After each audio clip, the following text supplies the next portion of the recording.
The first thing we'll talk about is the grid. In the panel toolbar on this icon here, we can toggle it on or off.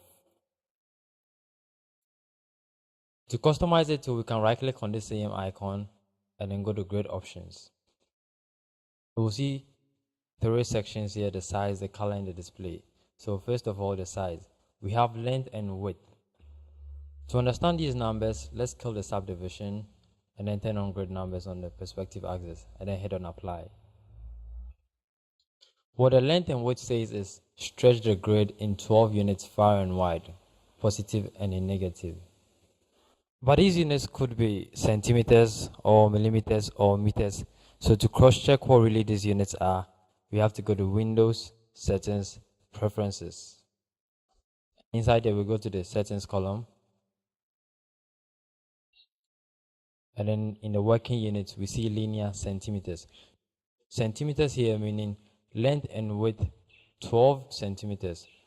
When we click on the pull down and choose inch, we see the grid update. When we choose meters as well, we see the grid update. So we'll use centimeters for now. You could use whatever will fit your scene. So we'll hit save. We could stretch the grid even in 1,000 centimeters, and then we'll see it update here.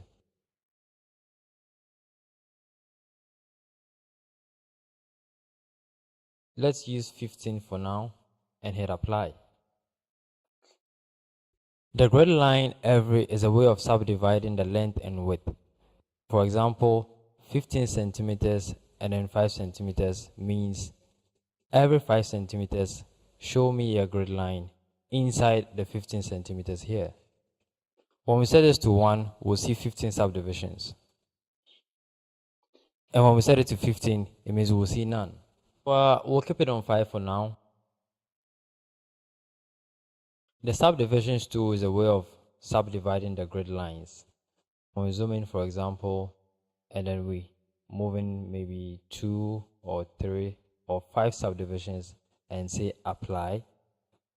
In a way, we are saying every grid line show me 5 individual subdivisions.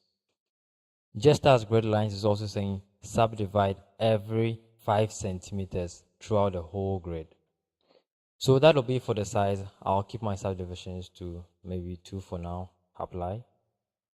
In the color section, we can drag the slider to choose the color we want for the axis. Now the axis will be the main one here in the middle. So when we choose green, for example, and hit on apply, we see it update. Let's choose a nice color for now. Apply. The grid lines and numbers color can also change when we just slide inside the slider and choose any color we want. So let's go for any color for now. Apply. Now we can see the subdivisions left growing inside. We can also change the color for the subdivisions to something like this. So now we've entirely customized the grid colors to something new. I'll revert mine to default and then we'll get back to the display section. These are all forms of toggles. So when we untick the checkbox for the axis and say apply, we'll see the axis disappear. Now the axis is the main center line for the grid, but I'll keep mine on for now. You could also see the axis line is somewhat thicker than the other grid lines, and that is due to this checkbox over here. When we take it off, we see it gets like all the other grids. I like to keep my axis thicker than the other grid lines, so I'll check it on. The grid lines and the subdivisions, we can also turn them off subsequently. So grid lines, subdivisions, apply. Subdivisions only, or grid lines only. I'll keep them all on for now. The next two are the grid numbers, and they're very useful for keeping measurement in mind when you're modeling. We already have the perspective grid numbers on the axis. We could also take it along the edge and see how it looks. Same thing applies for the orthographic grid numbers, but we'll have to switch to an orthographic view to see how it works. When we choose on axis, we see the numbers along the orthographic axis. Also, when we choose along edge, we see the numbers snapped along the edges of the viewport.